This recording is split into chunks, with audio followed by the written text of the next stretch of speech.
بسم اللہ الرحمن الرحیم۔ السلام علیکم۔ حقیقی اپڈیٹس میں خوش آمدید۔ پی ڈی ایم کا اسلام آباد میں احتجاج، کارکن سرینا چوک پر لگا گیٹ کھول کر ریڈ زون میں داخل ہو گئے۔ تفصیلات کے مطابق کہ پی ڈی ایم آج سپریم کورٹ کے باہر احتجاج کرے گی۔ اس سلسلے میں پی ڈی ایم کے کارکنان ریڈ زون میں داخل ہو گئے۔ انصار الاسلام اور پی ڈی ایم کارکنوں کو ریڈ زون میں داخل ہونے سے روکنے کی کوشش ناکام ہو گئی۔ انصار الاسلام کے رضاکار گیٹ پھلانگ کر ریڈ زون میں داخل ہوئے۔ مظاہرین سرینا چوک سے سپریم کورٹ کی طرف روانہ ہو گئے۔ سپریم کورٹ کے باہر پولیس اور ایف سی اضافی نفری تعینات کر دی گئی۔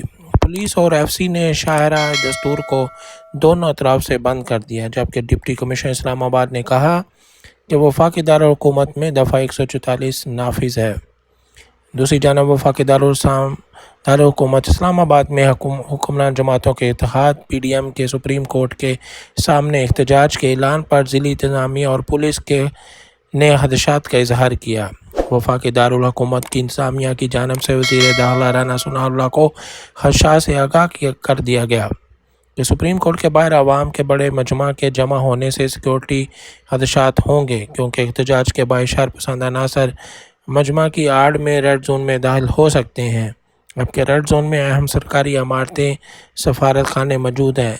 یہاں قابل ذکر بات یہ ہے کہ وفاقی دارالحکومت اسلام آباد میں پاکستان تحریک انصاف کے احتجاجی مظاہرے کے وقت دفعہ 144 اور دفعہ 245 نافذ کی گئی تھی، جس کے باعث ریڈ زون میں پولیس، ایف سی اور رینجر کے جوان تعینات ہیں۔ دفعہ 245 کے تحت اہم عمارتوں کے باہر فوج تعینات کی گئی ہے۔ حکمران اتحاد پاکستان ڈیموکریٹک موومنٹ نے سپریم کورٹ کے باہر عوامی ریلی کے لیے ضلعی انتظامیہ سے اجازت طلب کی تھی۔